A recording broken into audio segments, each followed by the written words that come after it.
Physics में हम पढ़ रहे थे Newton's law of motion. Newton's law of motion के नेक्स्ट लेक्चर में आज हम क्या पढ़ेंगे, देखिए पहले मैं उसके नोट्स दिखा देता हूँ आपको। आप इन्हें अपनी नोट कॉपी में नोट कर लेंगे और फिर इन्हें खुद से सॉल्व करेंगे कंप्लीट लेक्चर को सुनने और देखने के बाद। नोट्स ज़रूर बनाने हैं हर एक बच्चे को, या कह लीजिए जिसको फिजिक्स सीखनी है उसको नोट्स बनाना ज़रूरी है।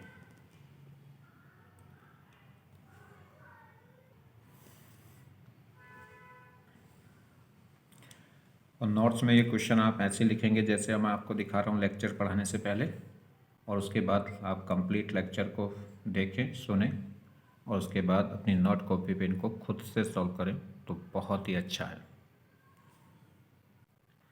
जीवन में सफलता चाहते हो तो बैठना बंद करिए और अपने काम पे चलना शुरू करिए।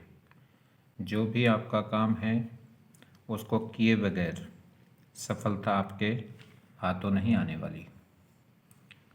ठीक है, तो ये बात तो सभी को पता है कि जब आप इसमें कुछ करेंगे तभी कुछ होगा। कोई भी सब्जेक्ट हो, फिजिक्स हो, केमिस्ट्री हो, मैथ हो, बायो हो, उसमें जब तक आप खुद से चीज़ों को नहीं करोगे, उसके साथ चलना नहीं शुरू करोगे, उसमें पढ़ाई का कदम नहीं उठाओगे तो चीज़ें भी आपसे दूर रहेंगी। न्यूटन्स का थर्ड लॉ ऑफ मोशन हमेशा हर जगह एप्लीकेबल होगा। जितना आप फिजिक्स के करीब जाएंगे उतना फिजिक्स भी आपके करीब आएगी। चलिए तो स्टार्ट कर लेते हैं। देखिए ये दो प्रॉब्लम मैंने आपको लिखी हैं, दोनों में क्या डिफरेंस है थोड़ा सा ये आपको समझना है। ये कोई एक वेज्ड है जो फिक्स्ड है, ठीक, वेज फिक्स्ड है, मोशन में नहीं है। एक ये पुली है, ये भी फिक्स्ड है, और ये मूवेबल पुली है। दो ब्लॉक इनमें अटैच हैं, दो स्ट्रिंग का इस्तेमाल हुआ है, एक ए से अटैच होके इससे यहाँ हैंडल से अटैच है और एक बी बॉक्स से अटैच है और पुली से। ये बैच भी क्या है, फिक्स्ड है, और इस बैच का जो इंक्लिनेशन है वो भी कांस्टेंट है। मतलब यहाँ पे भी एंगल कितना आएगा 37, यहाँ पे भी 37, यहाँ पे भी 37, हर पॉइंट पे एंगल क्या है 37 है। तो जब थीटा फिक्स है तो कह सकते हैं कि नो चेंज, ये थीटा इसमें चेंज नहीं होगा, और थीटा अगर चेंज नहीं होगा तो no effect on constant motion, constant motion पे कोई इफेक्ट नहीं आएगा। मतलब देखिए बहुत सिंपल सा है। जब हम क्या करते हैं, समझो बात को, जैसे कोई भी x इजिकल टू क्या है, x इजिकल टू 2y है, ठीक। तो एक रिलेशन हो गया डिस्प्लेसमेंट x डायरेक्शन में और डिस्प्लेसमेंट y डायरेक्शन में। अगर इसी डिस्प्लेसमेंट को हम डिफ्रेंशिएट कर दें किससे, t टाइम से, तो dx अपॉन dt, 2 ऐसे रह जाएगा और ये क्या हो जाएगा dy अपॉन dt। तो ये क्या कह सकते हैं, वेलोसिटी ऑफ x एक्सिस, और dy अपॉन dt क्या कहलाएंगे, वेलोसिटी ऑफ y एक्सिस, और इनटू 2। तो देखिए रिलेशन जो x डिस्प्लेसमेंट और y डिस्प्लेसमेंट में रिलेशन है x इजिकल टू 2y, वही रिलेशन वेलोसिटी में आ रहा है। तो vx इजिकल टू हो रही 2 टाइम्स ऑफ vy, और इसको एक बार और डिफ्रेंशिएट कर दोगे तो फिर 2 कांस्टेंट है वैसा का वैसे ही रह जाएगा। तो इसका डिफ्रेंशिएशन होकर कितना आ जाएगा ax, और 2 वैसे ही रहेगा, और vy का डिफ्रेंशिएशन क्या हो जाएगा ay। तो जो रिलेशन डिस्प्लेसमेंट में आ रहा है वो रिलेशन क्या है, वेलोसिटी में आ रहा है, वही रिलेशन एक्सेलरेशन में भी आ रहा है, अगर ये एंगल फिक्स्ड है, ये वेरी नहीं कर रहा। क्लियर। तो अगर x और y के बीच में जो रिलेशन है वो किसी कांस्टेंट के साथ है तो फिर जो रिलेशन डिस्प्लेसमेंट में होता है वही रिलेशन वेलोसिटी में है, और जो वेलोसिटी में जो रिलेशन है वो किसी कांस्टेंट के साथ है तो वही रिलेशन क्या है, एक्सेलरेशन में भी होता है। मगर इस साइड देखिए, यहाँ पे अगर हम बात करें, ये एक ट्रॉली है A और ये बॉक्स है B, ये इस अरेंजमेंट में है। यहाँ पे एट ए टाइम एंगल कितना है, थीटा। अगर ये ट्रॉली क्या है यहाँ आ जाएगी, तो देखिए जब ये ट्रॉली यहाँ आ जाएगी तो ये स्ट्रिंग कहाँ आ जाएगी, यहाँ, तो ये एंगल इससे क्या हो जाएगा, चेंज। मान लीजिए अब क्या हो गया, ये अल्फा। तो ये एंगल लगातार क्या करेगा, वेरी करेगा, और जब एंगल वेरी करेगा तो जो वेलोसिटी है, वेलोसिटी वो t के फंक्शन में आएगी। वेलोसिटी यहाँ पे जो होगी वो क्या होगी, फंक्शन ऑफ थीटा होगी, और थीटा लगातार क्या कर रहा है, चेंज, और थीटा लगातार चेंज कर रहा है, तो D theta upon D T वो जीरो नहीं होगा, वो क्या करेगा, वेरी, थीटा वेरी कर रहा है तो इसका जो डिफरेंशिएशन है टाइम के रेस्पेक्ट में वो जीरो नहीं होगा, और जीरो नहीं होगा तो रिलेशन क्या हो जाएंगे, बदल जाएंगे। मतलब जो रिलेशन डिस्प्लेसमेंट और एक्स और वाई डिस्प्लेसमेंट में था वही रिलेशन क्या है, वही रिलेशन एक्स वेलोसिटी और वाई वेलोसिटी में नहीं रहेगा, वो रिलेशन बदल जाएगा। और वही रिलेशन क्या है, एक्सेलेरेशन, एक बार और डिफ्रेंशिएट करोगे तो फिर वेलोसिटी में भी बदल जाएगा। जैसे अगर मैं बात करूं, यहां पे देखिए ये वेलोसिटी इधर कितनी है, वी नॉट, ठीक। तो हम क्या करेंगे, इस वेलोसिटी का कंपोनेंट इस स्ट्रिंग के अलोंग लेंगे, ठीक है। इस वेलोसिटी का, क्योंकि स्ट्रिंग की लेंथ हमेशा क्या रहेगी, फिक्स रहेगी, और जब स्ट्रिंग की लेंथ फिक्स रहेगी तो स्ट्रिंग के अलोंग हमेशा कंपोनेंट लेते हैं, मैंने आपको बताया था। तो स्ट्रिंग के इसका इधर वेलोसिटी कितनी है इसकी, वी नॉट, तो स्ट्रिंग के अलोंग इधर कंपोनेंट कितना हो जाएगा, वी नॉट कॉस थीटा, ठीक। तो इसके रिलेशन के हिसाब से यहाँ पे वैल्यू निकल कर आएगी। तो अगर इसकी वेलोसिटी v है तो इसकी वेलोसिटी v नॉट बाई 2 नहीं होगी, क्यों क्योंकि ये जो v नॉट है ये हॉरिजॉन्टल है और स्ट्रिंग के अलोंग जो कंपोनेंट आएगा वही क्या करेगा, इस स्ट्रिंग को लूज करेगा, उसी की वजह से v ब्लॉक क्या करेगा, मूव, तो वो v नॉट बाई 2 नहीं आएगी। तो कितनी वेलोसिटी होगी जो v है, वो होगी v कॉस थीटा। जैसे मान लीजिए वेलोसिटी अगर हम v की देखें तो इसका कंपोनेंट स्ट्रिंग के अलोंग कितना आ गया, वी नॉट कॉस थीटा, ये वी नॉट कॉस थीटा यहाँ आएगा तो यहाँ पे स्ट्रिंग में क्या हो जाएगा, एक बार और हाफ हो जाएगा, तो V naught cos theta by 2 आ जाएगा, ऐसे कह लो। तो जो वी होगी वो कितनी होगी, V naught by 2 cos theta. अब इसमें ये वेलोसिटी का एक रिलेशन आ गया बेटा, यही रिलेशन एक्सेलेरेशन में एग्जिस्ट नहीं करेगा, क्यों, एक्सेलेरेशन कैसा आएगा, जब इसको हम डिफरेंशिएट करेंगे टाइम के रेस्पेक्ट में, और जब टाइम के रेस्पेक्ट में डिफरेंशिएट करेंगे तो ये कॉस थीटा अब यहाँ पे क्या है, कांस्टेंट नहीं है, कि अगर ये थीटा की वैल्यू फिक्स्ड होती तो कॉस थीटा की वैल्यू क्या होती, फिक्स्ड। मान लो कॉस 60 होता तो कॉस 60 की वैल्यू हमेशा 1/2 होती है, तो कांस्टेंट का डिफरेंशिएशन तो क्या हो जाता है, 0। मगर यहाँ पे क्या है, ये कांस्टेंट, ये थीटा वेरी कर रहा है तो कॉस थीटा वेरी करेगा, और कॉस थीटा वेरी करेगा तो इसका जो डिफरेंशिएशन है टाइम के रेस्पेक्ट में, वो कॉस थीटा का डिफरेंशिएशन टाइम के रेस्पेक्ट में क्या हो जाएगा, साइन थीटा। और यहाँ पे कॉस थीटा की जगह क्या आ जाएगा, जब डिफरेंशिएशन करूंगा तो कॉस थीटा की जगह साइन थीटा आ जाएगा, तो जो एक्सेलेरेशन का रिलेशन है वो कॉस थीटा की टर्म्स में नहीं, साइन थीटा की टर्म्स में आ जाएगा। तो समझ गए आप, इस थीटा, ये वेरिएबल थीटा है, तो जो रिलेशन डिस्प्लेसमेंट के लिए है वही रिलेशन वेलोसिटी के लिए नहीं होगा, और वही रिलेशन क्या है, एक्सेलेरेशन में एग्जिस्ट नहीं करेगा।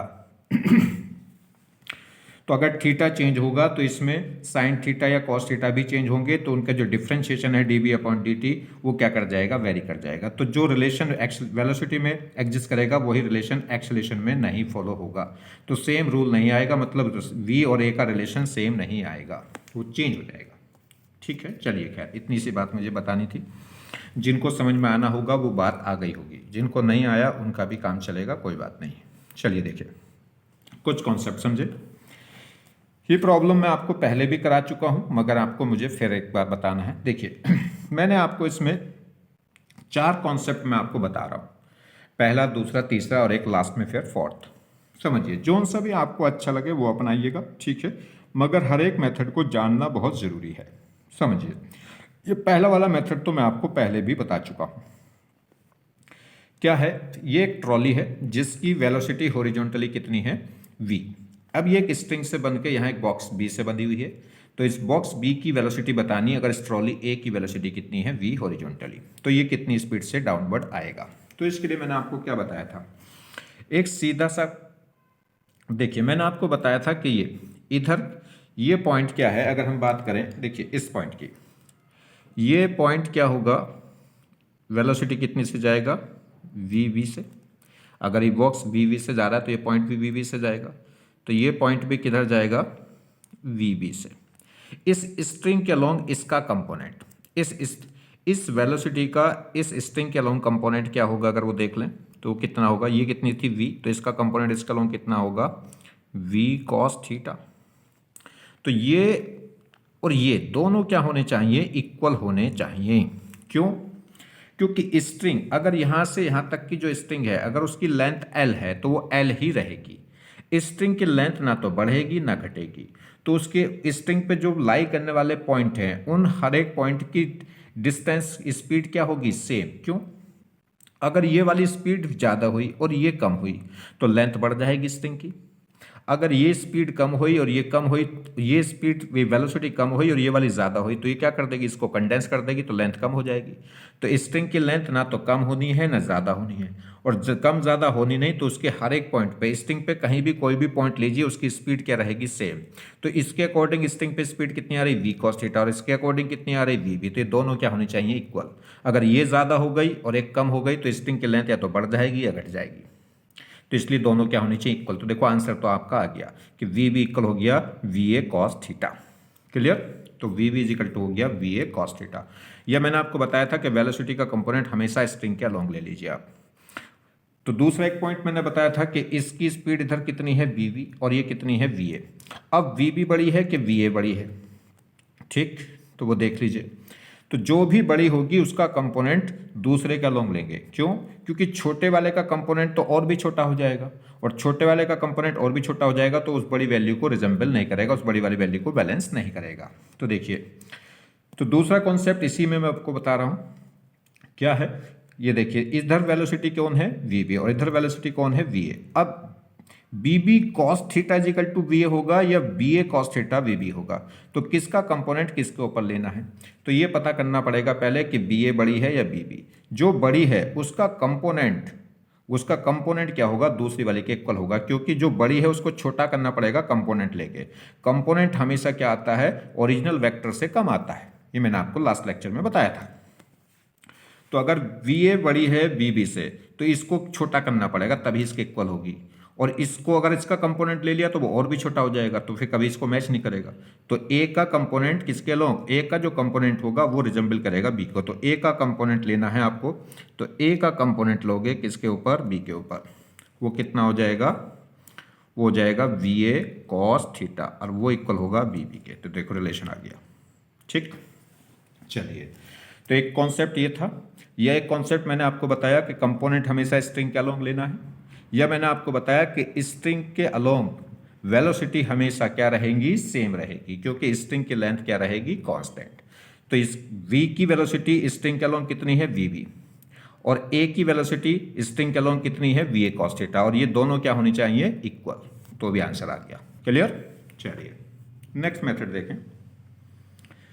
नेक्स्ट मेथड क्या है, अगर हम बात करें, देखिए ये ट्रॉली थोड़ा सा डिस्प्लेस कर गई, मान लो एक छोटे से टाइम में हमने एक dt टाइम लिया, वो वेरी स्मॉल टाइम है। इस छोटे से टाइम में ये ट्रॉली थोड़ा सा डिस्प्लेस कर जाएगी, एक छोटा सा डिस्प्लेसमेंट ले जाएगी, किधर, एक्स एक्सिस में कितना, dx। तो छोटे से टाइम में छोटा सा डिस्प्लेसमेंट हो गया कितना, dx, ठीक। अब ये dx यहाँ से पॉइंट यहाँ आ गया, तो ये स्ट्रिंग भी यहाँ से यहाँ आ जाएगी, तो एक छोटा सा एंगल बनाएगी डी थीटा। क्लियर। चलिए, छोटा सा क्यों ले रहे हैं, क्योंकि इसमें एंगल क्या हो रहा है, चेंज, और हर पॉइंट पे एंगल चेंज हो रहा है, तो वेलोसिटी क्या होगी, चेंज। इसलिए आपको एक छोटा सा टाइम इंटरवल लेना पड़ेगा।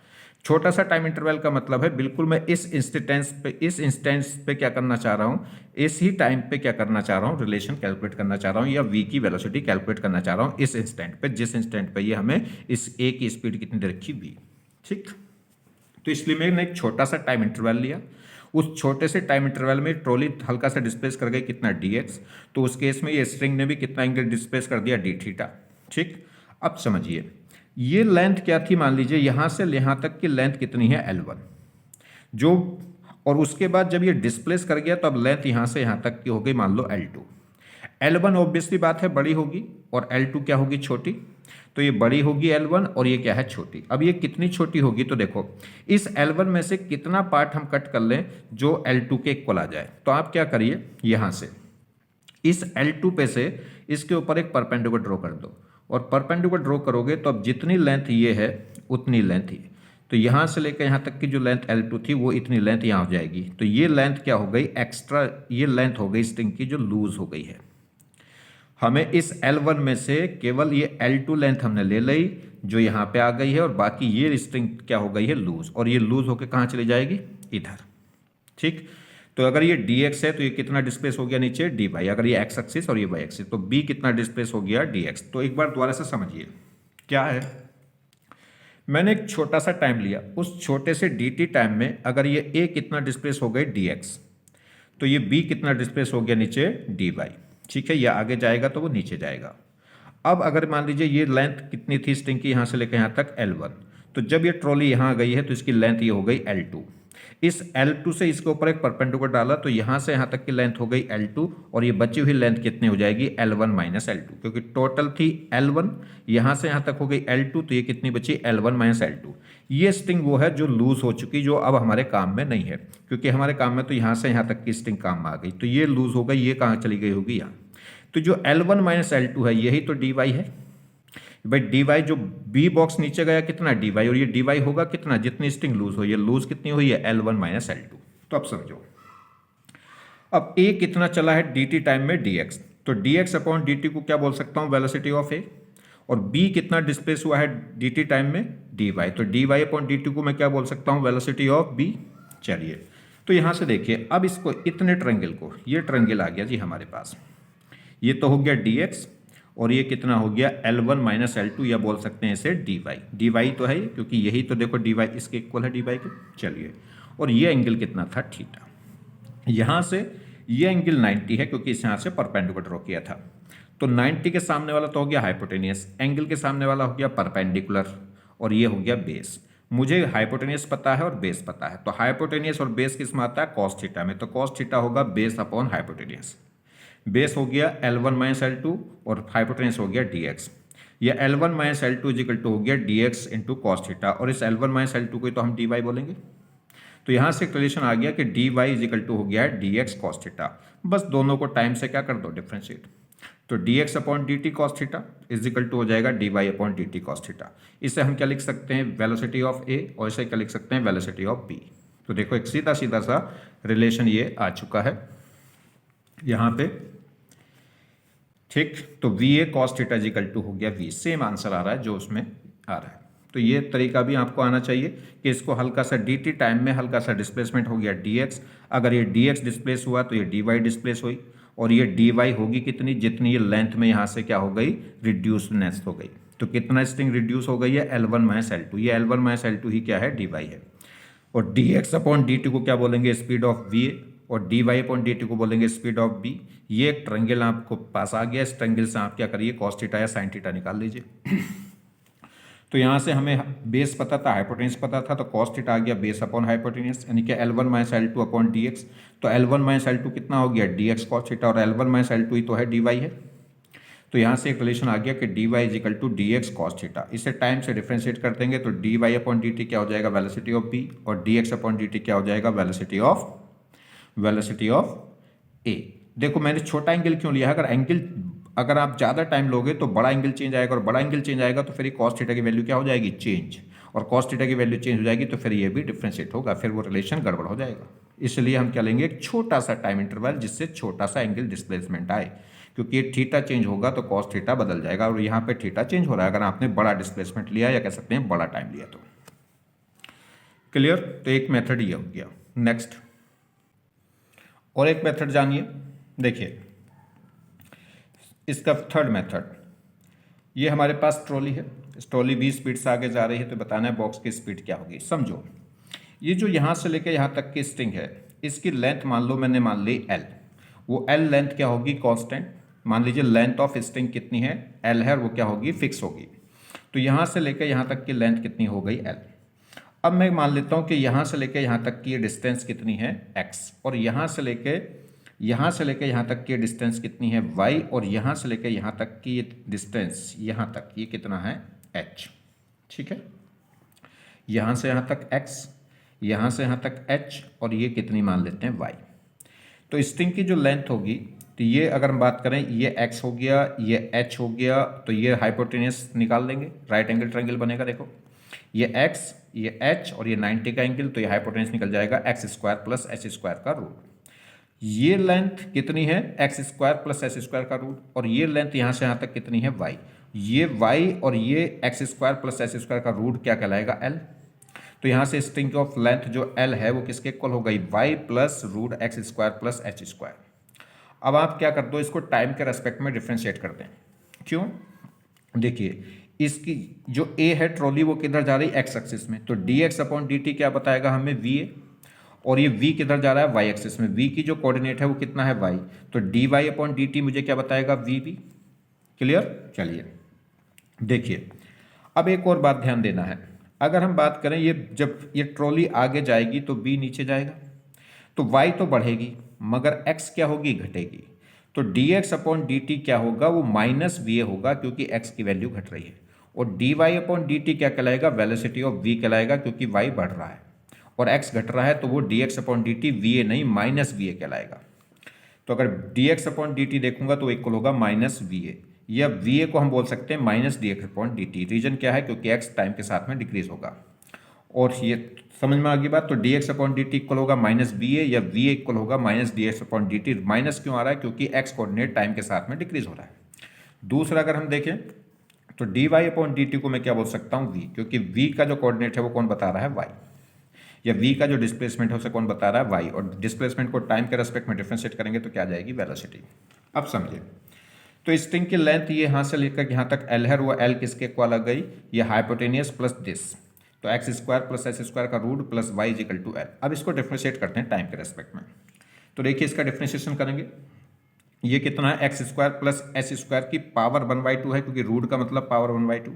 उस पावर को यहाँ उतारेंगे और डिफरेंशिएशन कर देंगे, तो 1/2 यहाँ आ जाएगा और इसकी पावर 1 माइनस 1/2, तो कितना बचेगा, माइनस हाफ।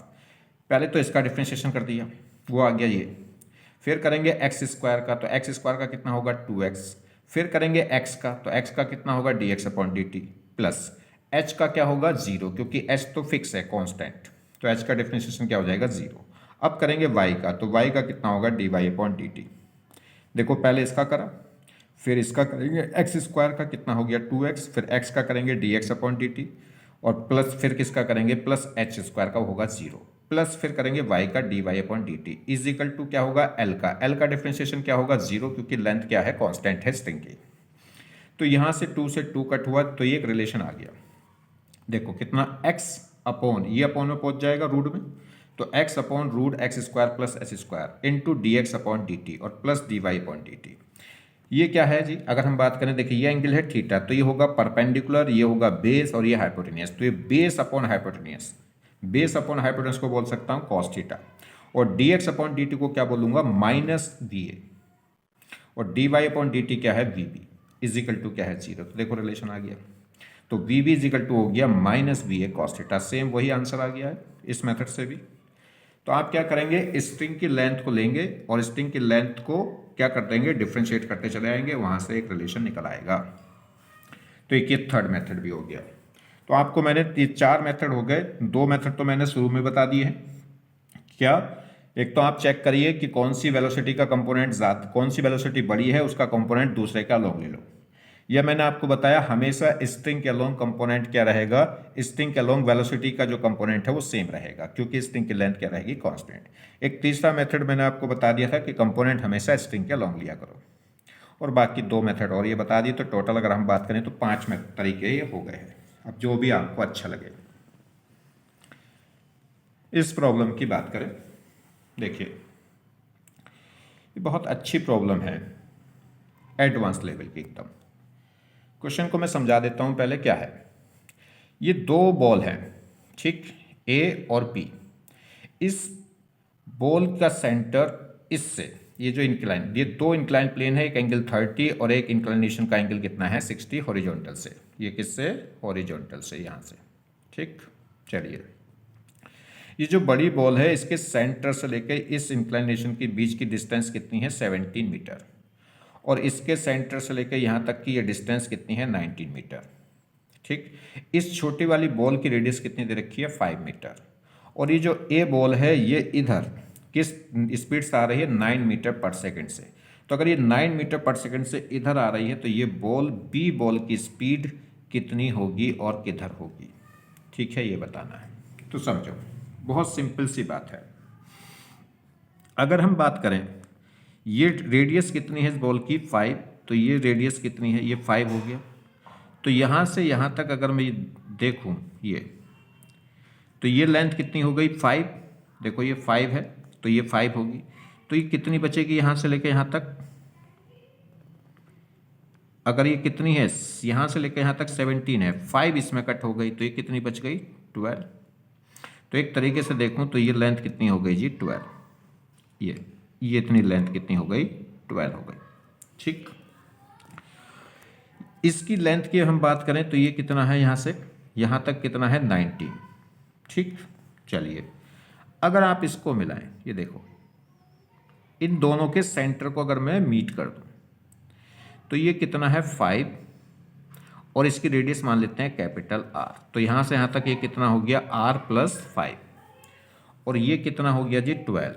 तो इसकी लेंथ तो निकल जाएगी। अब ये लेंथ निकल जाएगी कि नहीं निकलेगी? क्लियर? कैसे निकलेगी ये लेंथ? देखिए यहाँ समझें, अगर आप इसको ये r मान लें, ये r ही तो है, हमने इसकी r माना है, तो एक बार इसमें से r में माइनस कर दूं ये, तो ये कितना बचेगा 19 माइनस r। क्लियर? तो एक ये राइट एंगल ट्रायंगल बनता दिखाई दे रहा है आपको, कितना 19 माइनस r, ये r+5 और ये कितना हो गया 12। तो आप जरा इसको लिखिए, देखिए ये जो ट्रायंगल बन गया है ये वाला, ठीक, इसका अगर हम पाइथागोरस लिख लें तो देखो हाइपोटेन्यूस मतलब r+5 का स्क्वायर इजिकल टू कितना होगा 12 का स्क्वायर प्लस 19 माइनस r का स्क्वायर। इसको आप सोच के देखिए r क्या होना चाहिए, यहाँ से r कैलकुलेट करो, बताओ क्या होना चाहिए r। नॉर्मली सोल्व करिए, देखिए 12 और 5 अगर मैं ले लूँ 12 और 5, 12 का और 5 का हाइपोटेन्यूस कितना होगा, ये r कितना होना चाहिए जिससे इसको मैच करे, बताइए कितना होना चाहिए। देखिए तो r की वैल्यू 10 होनी चाहिए, 10 मीटर। कैसे? अगर आप r की जगह 10 रखो तो ये कितना हो जाएगा 15, ये तो 12 है ही, और ये r-10 करिए तो कितना बचेगा 9। अब देखिए इनका ये कितना होगा 225, ये कितना होगा 144 और ये कितना होगा 81। सॉल्व करिए जरा, इसको आता है क्या इसके, आप ऐड करें 5, 8 और 4 12 का 2 और ये कितना हो गया 2, देखो बिल्कुल करेक्ट। तो आंसर कितना आ गया इसका, तो रेडियस तो कितनी हो गई 12। अब समझिए ये कितना हो चुका है, अगर हम देखें ये समझिए ये कितनी हो चुकी है 12 और ये कितनी हो चुकी है यहाँ से लेकर यहाँ तक ये लेंथ। अब ये 12 आ गई, ये कितनी आ चुकी है, अगर ये r है, r कितनी है 10, तो ये 9 टोटल कितना था 19, तो 19 से 10 माइनस करेंगे तो कितना बचेगा 9। तो ये आ गया 9, ये आ गया 12। 9 और 12 समझिए जरा ऐसे, एक 9 है, देखो ये हो गया 9, ये हो गया 12, तो अगर इसको बात करेंगे यहाँ देखिए तो ये एंगल कितना होगा, अगर हम बात करें तो ये रेशो कितना आ रहा है, अगर हम बात करें 3 से तो ये 4:3 है, और 4:3 और ये कितना होगा 5। अगर 15 का रेशो देखें तो 3 4 5, ये एंगल कितना होगा 4 के सामने वाला 53, या ये कितना हो जाएगा 37। खत्म हो गई बात। ये एंगल पता चल चुका है कितना, या तो 37, या ये एंगल पता चल चुका है कितना 53। अब ये इधर जाएगा तो वो कहाँ जाएगा उधर, ठीक है, बस ये तो निकालना। अगर ये वेलोसिटी u है तो वो v कितनी है, ये अगर कितनी है जी, ये अगर u है तो वो v तो पूछ रहा है, देखो इसका सेंटर, ये तो स्पीड होगी वेलोसिटी ऑफ v, और ये क्या है वेलोसिटी ऑफ a, ये तो इधर ही तो आ रहा है, और ये कितनी दे रखी है हमें 9, वो बता नहीं। अब तो ट्रायंगल आपके सामने, चाहे तो 37 एंगल से ले लो चाहे 53 से।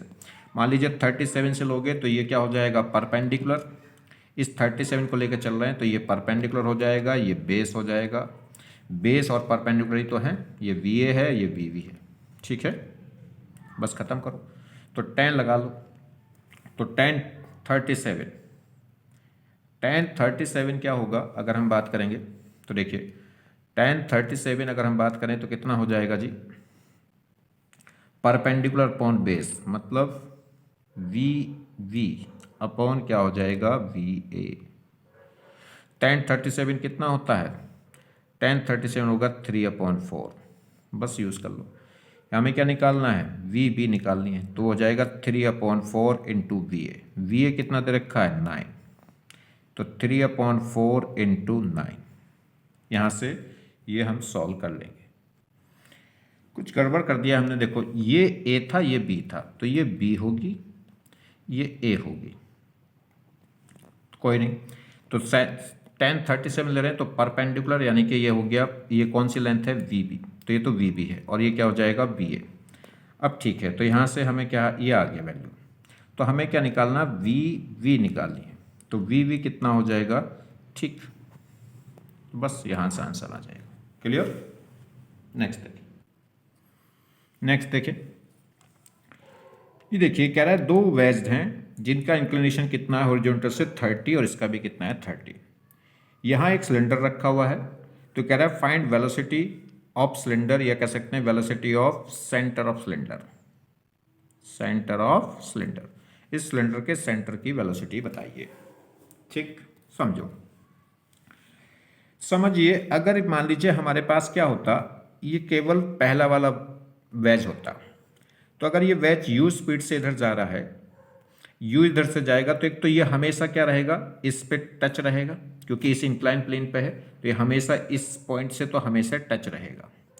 तो जो पहला वेज है, इससे फर्स्ट वेज की बात कर लें, तो अगर पहला वेज अगर u स्पीड से इधर जाएगा, तो इस u स्पीड की वजह से एक तो इसमें स्पीड होगी u इधर, और एक तो इसके सेंटर में एक तो स्पीड होगी इधर, और एक इसके इधर जाने से डाउन भी आएगा क्योंकि इंक्लिनेशन है, तो इसमें एक स्पीड आएगी इधर।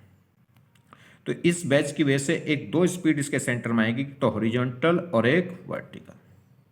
हॉरिजॉन्टल तो यू रहेगी क्योंकि ये पॉइंट हमेशा इससे टकराएगा, तो अगर ये यू से इधर जाएगा तो ये पॉइंट भी हमेशा यू से इधर जाएगा, तो क्योंकि इस पॉइंट को हमेशा टच होना है। तो पहले वेज की वजह से जो हॉरिजॉन्टल स्पीड है यू, उसकी वजह से इस सिलेंडर के सेंटर में दो वेलोसिटी आएंगी, एक तो हॉरिजॉन्टल और एक वर्टिकल। हॉरिजॉन्टल क्यों, क्योंकि ये हमेशा इससे टच रहेगा, और वर्टिकल क्यों, क्योंकि इंक्लाइन प्लेन पर रखा है। चलिए वो कितनी कितनी आएंगी वो देख लेंगे। दूसरे की अगर हम बात करें, इस सेकंड वेज की बात करें, तो सेकंड वेज में जब ये इधर जाएगा हॉरिजॉन्टली, तो इसकी वजह से ये हॉरिजॉन्टल जाएगा, तो ये इधर तो जाएगा नहीं इसके साथ, ये तो इधर जाएगा, तो जब ये इधर जाएगा तो इसकी वजह से एक स्पीड सिर्फ इधर आएगी, डाउनवर्ड।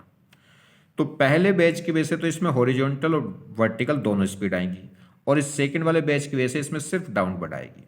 ठीक है, चलिए, तो अगर हम बात करें तो देखिए, इसमें ये हमारे पास सिलेंडर है, इस सिलेंडर का सेंटर है, हॉरिजॉन्टल स्पीड तो इसमें u आनी है इसकी, क्योंकि जब ये u से इधर जाएगा तो ये पॉइंट हमेशा इससे टच रहेगा, क्योंकि इंक्लाइन प्लेन पर रखा हुआ, हमेशा जितना भी आगे करेंगे उतना ही आगे चला जाएगा, ये पॉइंट हमेशा इससे टच रहेगा। तो ये हमेशा पॉइंट इससे टच रहेगा, तो हमेशा अगर इसकी स्पीड हॉरिजॉन्टल u है तो इसकी भी u रहेगी, तभी ये पॉइंट टच रहेगा। तो ये u तो इसमें फिक्स हो गई हॉरिजॉन्टल वाली। अब बात करते हैं वर्टिकल वाली। तो वर्टिकल एक तो इसकी वजह से और एक इसकी वजह से, या तो दोनों की वजह से अलग अलग निकाल लो, या सीधा सीधा एक ही की वजह से निकाल लो। तो देखिए, मैंने आपको इंक्लिनेशन की बात बताई थी, अगर कोई u से इधर जाएगा तो इसमें डाउनवर्ड स्पीड कितनी होगी, u tan थीटा। अगर ये u से इधर जाएगा, u से ये वाला बॉक्स इधर जाएगा, तो ये बॉटम में कितना जाएगा इसकी वजह से, ये बॉटम में इसकी वजह से जाएगा u tan थीटा। थीटा कितना है वो 30। इसकी वजह से सेकंड की वजह से अगर ये 2u से इधर जाएगा, तो ये वर्टिकल डाउन कितना जाएगा, 2u tan 30। ठीक, तो डाउनवर्ड वेलोसिटी कितनी हो गई, तो डाउनवर्ड वेलोसिटी इसकी हो गई कितनी, 3u tan 30। और 3u tan 30 कितना होता है, tan 30 होता है 1/√3। √3 से इसको कट करेंगे तो ये कितना आएगा, √3u। तो डाउनवर्ड तो कितनी आ गई, √3u, और हॉरिजॉन्टल कितनी आ गई, u। अब इसमें दो वेलोसिटी कंपोनेंट आ गए हैं, दोनों वेलोसिटी कंपोनेंट को आप सोल्व कर लीजिए। देखिए ये यहाँ देखिए, एक तो इधर आ गया कितना u, और एक इधर कितना आ गया, √3u। तो इन दोनों का रिजल्टेंट निकल के आएगा ये कहीं, तो वो कितना हो जाएगा, तो जो नेट वेलोसिटी है वो कितनी हो जाएगी, √3u का स्क्वायर प्लस u का स्क्वायर का रूट। तो ये कितना हो गया, 3u square plus u square. तो ये कितना हो गया यहाँ से, √4u स्क्वायर। तो कह सकते हैं 2u। तो फाइनल आंसर तो कितना आ गया, 2u। और एक बार समझ लीजिए, अगर आपको थोड़ा सा कम समझ में आया तो और एक तरीका है। ये तो कंफर्म है आपको कि नहीं, अगर पहला बॉक्स में क्या करूंगा, पहला बैच में क्या करूंगा, इस टेबल पर अगर हॉरिजॉन्टल राइट साइड ले जाऊंगा तो ये भी राइट साइड रहेगा, क्योंकि इस सिलेंडर का ये पॉइंट हमेशा इससे टच रहना है, क्योंकि इंक्लाइन प्लेन पर रखा है। जितना भी इस आगे करोगे उतना ही आगे हो जाएगा। ये पॉइंट, एक पॉइंट हमेशा इससे टच रहेगा, तो ये पॉइंट इससे हमेशा टच रहेगा, तो अगर ये यू आगे गया तो ये भी क्या हो जाएगा, यू आगे चला जाएगा। तो ये तो कंफर्म हुआ कि इसमें क्या है, एक वेलोसिटी तो हॉरिजॉन्टल रहेगी इस सिलेंडर के सेंटर में, कितनी यू। एक आदमी आप क्या करो, मान लो यहाँ पे एक आदमी बैठा दीजिए और इससे कह दिया कि भाई तू इसको देख। तो जब इस पे बैठा देंगे तो अब इसकी स्पीड इधर ये कितनी स्पीड से जाता दिखाई देगा, इसे 3u से दिखाई देगा, क्योंकि जिस फ्रेम पे इसे बैठाया इसकी खुद की स्पीड u इधर है, तो ये स्पीड तुरंत अपोजिट डायरेक्शन में आके इसमें ऐड हो जाएगी। तो 2u तो पहले से थी और एक ये u जो थी वो अपनी डायरेक्शन बदल के इधर आ जाएगी, तो कितनी हो जाएगी, 3u। अब इस आदमी को ये वेस्ट 3u से इधर जाता दिखाई देगा, तो इधर जाने की वजह से ये बॉटम पे कितना जाएगा वो देखिए। तो कैसे पॉइंट होंगे समझो, अगर ये क्या होगा, ये पॉइंट ये इधर जाएगा तो वो कहाँ आएगा, नीचे, तो इनके बीच में एक एंगल बनेगा, कौन सा, देखिए अगर ये इधर गया कितना 3u, तो ये नीचे जाएगा और इनके बीच में ये एंगल बनेगा, कौन सा, ये इस इंक्लाइन प्लेन का एंगल, इस इंक्लाइन प्लेन का एंगल हॉरिजॉन्टल से कितना है 30, तो इस इंक्लाइन प्लेन का एंगल हॉरिजॉन्टल से कितना है 30। तो हमें ये चाहिए कितना, ये y, ये हमें दे रखा x कितना 3u, तो tan 30 देखिए आप, तो tan 30 होगा परपेंडिकुलर, ये ठीक है, ये vy चाहिए, तो perpendicular upon hypotenuse, perpendicular upon base, base कौन है जी 3u, तो ये कितना हो गया 3u। तो अब देख लो सीधा सीधा, तो vy कितनी आ गई 3u tan 30, तो इस ये कितना हो गया, tan 30 की वैल्यू यूज करेंगे तो ये हो जाएगा √3u, तो इसमें एक बॉटम डाउनवर्ड डायरेक्शन आ जाएगी, कितनी 3√3u। अब बस इन दोनों का पाइथागोरस निकाल लेंगे, क्लियर। चलिए, तो अगर देखें केवल ये वेज मूव ना करे, केवल सेकंड मूव करे, तो इसमें कौन सी स्पीड होगी, इसमें केवल डाउनवर्ड स्पीड होगी। अगर केवल ये फर्स्ट वेज मूव करे तो इसमें हॉरिजॉन्टल और वर्टिकल दोनों होगी, हॉरिजॉन्टल u और डाउनवर्ड कितनी होगी u tan 30। और अगर केवल ये मूव करे सेकंड तो इसकी वजह से ये केवल डाउनवर्ड जाएगा, कितना 2u tan 30। और अगर दोनों मूव कर रहे हैं तो इसकी वजह से हॉरिजॉन्टल भी है और डाउनवर्ड भी है, हॉरिजॉन्टल इसकी वजह से u है और डाउनवर्ड इसकी वजह से होगी u tan 30। इस 2u की वजह से इसमें डाउनवर्ड कितनी होगी 2u tan 30, तो डाउनवर्ड वाली दोनों ऐड हो जाएंगी, ठीक है, और हॉरिजॉन्टल वाली, फिर इनका क्या कर लेंगे, वेक्टर एडिशन कर लेंगे।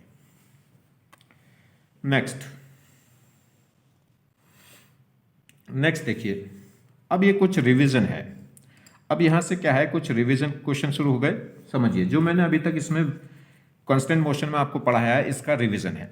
जैसे ये दो बॉक्स हैं ए और बी और ये स्ट्रिंग से जुड़े हुए हैं, अगर ये आदमी इसको पुल करे, ये आदमी इस स्ट्रिंग को पुल करे और ये मान लीजिए पुल करके क्या करता है, ए बॉक्स को 1 मीटर आगे कर देता है, तो अगर बॉक्स ए कितना डिस्प्लेस हो जाता है 1 मीटर किधर, राइट साइड, तो बी बॉक्स कितना डिस्प्लेस होगा, तो सीधा सीधी सी बात है, सीधा सीधा एकदम आपस में जुड़े हुए हैं। तो ये ए बॉक्स 1 मीटर आगे कब जाएगा, जब ये बी बॉक्स 1 मीटर आगे आ जाए। भाई ये ए बॉक्स ए 1 मीटर आगे कब जाएगा, जब ये पॉइंट 1 मीटर आगे आ जाए, और ये पॉइंट आगे आने के लिए बॉक्स को कितना आना पड़ेगा, 1 मीटर आगे आना पड़ेगा। तो आंसर हो गया 1 मीटर किधर, राइट। दूसरा देखिए, ए और बी ये दो बॉक्स हैं, ये कह रहा है अगर ए बॉक्स क्या है 1 मीटर आगे जाता है तो बी बॉक्स कितना नीचे आएगा।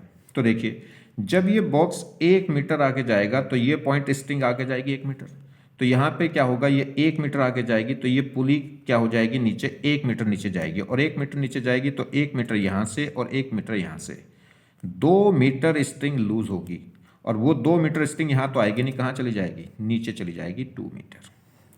देखो अगर ये 1 मीटर आगे गया तो ये सेंटर पर आके मिली, सेंटर पर आके मिली तो ये पुली का सेंटर 1 मीटर नीचे जाएगा, और 1 मीटर अगर पुली नीचे आ गई तो इसमें क्या होगा, 2 मीटर, 1 मीटर स्ट्रिंग यहाँ से और 1 मीटर स्ट्रिंग यहाँ से, 2 मीटर स्ट्रिंग लूज हो जाएगी, और वो 2 मीटर स्ट्रिंग कहाँ यूज हो जाएगी, बी बॉक्स यूज कर लेगा, तो ये 2 मीटर कहाँ चला जाएगा, डाउनवर्ड। नेक्स्ट देखिए, ये एक अरेंजमेंट है, ये कह रहा है कि प्लैंक है और ये एक बॉक्स है, ये बॉक्स कह लो ए, ठीक है, ये बॉक्स कह लो और ये प्लैंक कह लो पी।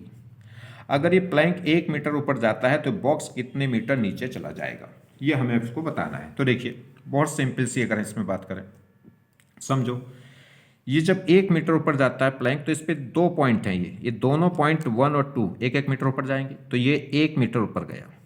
अगर ये 1 मीटर ऊपर गया है तो ये स्टिंग यहाँ से यहाँ आई, तो ये 1 मीटर नीचे जाएगी, और 1 मीटर नीचे जाएगी तो 1 मीटर स्टिंग ही तो लूज होगी ये वाली, क्योंकि इधर तो कोई स्टिंग है नहीं। तो 1 मीटर स्टिंग लूज होगी तो वो यहाँ जाएगी, तो ये कितना जाएगा 1 मीटर नीचे। ठीक है, तो ये 1 मीटर नीचे आ गया।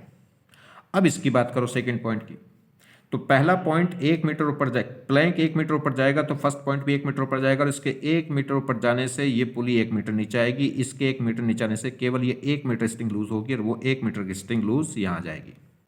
अब सेकंड की वजह से देखो, अगर ये प्लैंक 1 मीटर ऊपर गया तो ये सेकंड पॉइंट भी 1 मीटर ऊपर गया होगा, 1 मीटर ऊपर गया होगा तो 1 मीटर की स्टिंग वो यहाँ यूज हो जाएगी, तो 1 मीटर और यूज हो गई, तो टोटल कितना मीटर नीचे भाग जाएगा ये 2 मीटर। क्लियर। नेक्स्ट देखिए, यहां पे देखें अगर हम बात करें इसकी, ये कह रहा है अगर ये ए बॉक्स 1 मीटर ऊपर जाता है तो बी कितना नीचे आएगा। तो देखिए ए बॉक्स पे ये 2 स्ट्रिंग हैं, यानी कि 2 पॉइंट 1 और 2।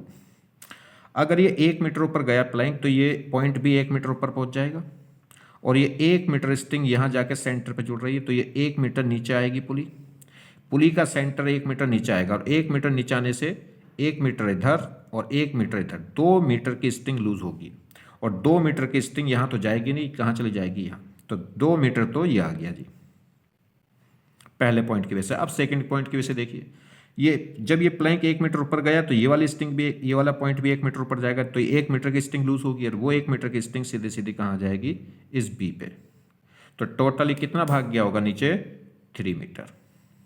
तो आंसर इसमें क्या हो गया 3 मीटर डाउनवर्ड। नेक्स्ट देखो, नेक्स्ट अगर हम बात करें, ये कह रहा है 2 बॉक्स हैं ए और बी, अगर ये 1 मीटर आगे जाता है तो बी बॉक्स कितने मीटर डाउनवर्ड चला जाएगा। देखो जब ये यहाँ से ये 1 मीटर नीचे गया, 1 मीटर स्टिंग लूज होगी, तो 1 मीटर की स्टिंग यहाँ आई, तो 1 मीटर स्टिंग यहाँ यूज होगी, तो ये कितना भाग जाएगा। देखिए 1 मीटर क्या होगा इधर से और इधर से, ये ऐसे यूज हो जाएगी, तो 1 मीटर स्टिंग हमें मिली थी, तो 0.5 इधर और 0.5 इधर, मतलब 0.5 नीचे आ जाएगी ये पुली। अब ये 0.5 नीचे आएगी तो ये वाला पॉइंट भी क्या होगा 0.5 नीचे पहुंच जाएगा, और 0.5 नीचे पहुंच जाएगा तो 0.5 यहाँ से और 0.5 यहाँ से स्टिंग वापस लूज हो जाएगी, तो 0.5 यहाँ से 0.5 यहाँ से, तो वापस क्या आ जाएगी ये 1 मीटर नीचे, तो ये वापस क्या हो जाएगी 1 मीटर नीचे आ जाएगी। तो आंसर कितना हो गया 1 मीटर डाउनवर्ड। क्लियर।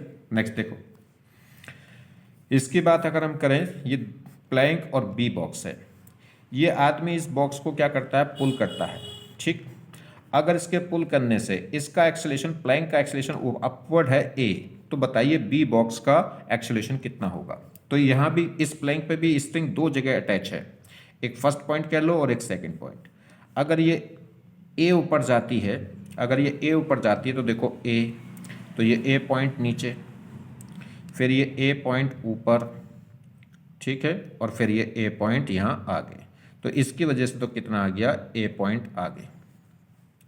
अब सेकंड पॉइंट की वजह से देखिए, सेकंड पॉइंट भी ए ऊपर जाएगा, जब ये ए ऊपर जाएगा तो ये स्ट्रिंग ए ऊपर जाएगी, तो 2 ए यहाँ से और ए यहाँ से, ए यहाँ से ए यहाँ से, तो कितना हो जाएगा ये, देखिए जब ये ऊपर जाएगा ए, तो ए यहाँ से, ये पुली का सेंटर भी ऊपर पहुंच गया होगा ए, तो 2a स्ट्रिंग लूज होगी, एक यहाँ से एक यहाँ से, और वो 2a कहाँ हो जाएगी यहाँ पे यूज हो जाएगी, कितनी 2a, तो टोटल कितना आ गया ये 3a, तो 3a के एक्सेलेरेशन से b इधर चला जाएगा। क्लियर, समझ में आई। ये यहाँ से 1 मीटर, अगर ये 1 मीटर ऊपर गया है तो देखो 1 मीटर की स्ट्रिंग सीधे सीधे यहाँ पे लूज होगी, ये अगर 1 मीटर ऊपर जाएगा तो यहाँ सेंटर पे मिलते कितने 2 मीटर लूज होगी, और वो 2 मीटर कहाँ चली जाएगी यहाँ। तो अगर ये 1 मीटर ऊपर जाता है प्लैंक, तो ये ब्लॉक बॉक्स बी कितने मीटर आगे जाता है 3, तो अगर ये 1 सेकंड में ये 1 मीटर ऊपर जाएगा तो वो 1 सेकंड में 3 मीटर आगे जाएगा, तो अगर इसकी स्पीड 1 होगी तो उसकी 3 होगी, इसका एक्सेलेरेशन a होगा तो उसका एक्सेलेरेशन कितना होगा 3a। क्लियर। ये अगर प्लैंक 1 मीटर ऊपर जाता है तो ये स्ट्रिंग भी, ये ए पॉइंट भी 1 मीटर ऊपर जाएगा, ये भी 1 मीटर, ये 1 मीटर कहाँ चला जाएगा सीधा सीधा यहाँ बी में, और जब ये 1 मीटर ऊपर जाएगा तो ये पुली 1 मीटर ऊपर जाएगी, और पुली 1 मीटर ऊपर जाएगी तो 2 मीटर की स्प्रिंग लूज हो जाएगी। कहने का मतलब है जब सेंटर में जाता है तो डबल, और ये कहाँ चला जाएगा, वहाँ, तो एक्सेलरेशन कितना आ जाएगा, 3 है। क्लियर? चलिए आज के लिए यहीं छोड़ते हैं, आज की सभा यहीं समाप्त करते हैं। Thank you.